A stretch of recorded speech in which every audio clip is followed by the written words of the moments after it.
Hello and welcome to another Mario Party 7 minigame review! Last time we reviewed mid-fiction with Stump Change. Not like we've already had like 5 of those already. Jesus Christ. So what? Today is our 60th review. This one being on the free-for-all minigame, Take Me Home. Because this is our 60th review, you know what? I was like, screw it. We're getting Random Viz to do it again. Remember him from Snow World?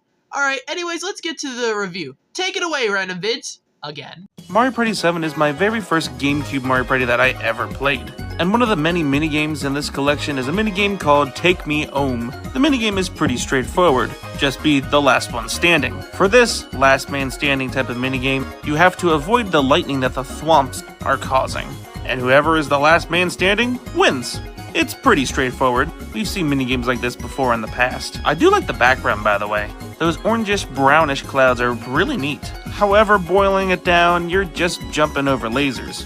In my opinion, this minigame is pretty average. If this was a tier list, I'd probably give it a C.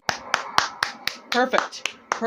What else has to be said, but like I said for the last time he collabed? Anyways, like he said, this minigame is mostly just a survival minigame of you just trying to survive on an electric field with a lot of thwomps. Yeah, that's pretty much the entire minigame, like he just said, and I feel like it works perfectly well, in my eyes, because it's like one of those simple survival minigames, like we've seen a billion times already, and actually I think this is the first one we've gotten to in Mario Party 7, I think.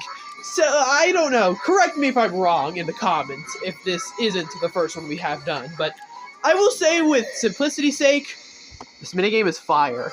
And yeah, it's just a pretty nice minigame overall to play, and it's really tense overall because the electric wires, they can move in a lot of unpredictable ways because you have to really pay attention because the hard computers, they can put up a big challenge, and the fact that not every single player has to get out in the end of the 30 seconds makes this a pretty nice minigame to play over and over and over again. And also, one thing that I didn't notice that was brought up in Random Viz's review of this is that the fact that the background looks pretty nice. And honestly, after looking at it right now while recording this, it's actually pretty good looking.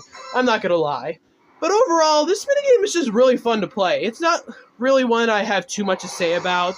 Although, for the simplicity's sake of just taking a concept that is as simple as this and turning it on its head, it's pretty nice. It just perfectly works as this type of minigame. I really don't have too much to be said on this minigame that Random Viz hasn't said or that I have to say in general, but I'll at least say this minigame could potentially be one of the big greats for Mario Party 7. Anyways, on to the overall thoughts, because why not? Overall, Take Me Home is just simply great. It's way better than the previous 3 minigames, where they were either mid or just pretty much bad. But here, I will say, Take Me Home is just great. It's a simple survival minigame, however, it requires a lot of strategy. But the fact that the thwomps, they can pretty much move in a lot of unpredictable ways, while the electric wires can. And that really leads to a lot of great gameplay. And the fact that, well, not every player has to end up getting out in the end for the minigames to end, it leads to just a lot of strategy being played into this game. It really just shows that of just how much they've, like, how much Hudson Soft has pretty much gotten good at these survival minigames, and how they've just held up the best out of some of these minigames. It's a great minigame, and I don't really have too much to say on it. However, that does not stop me from giving this minigame 5 stars. Great job, Take Me Home. I think that's our first 5-star in like 14 reviews. Nice. And that's it for today. Up next, we're reviewing Target Tag. See you guys then.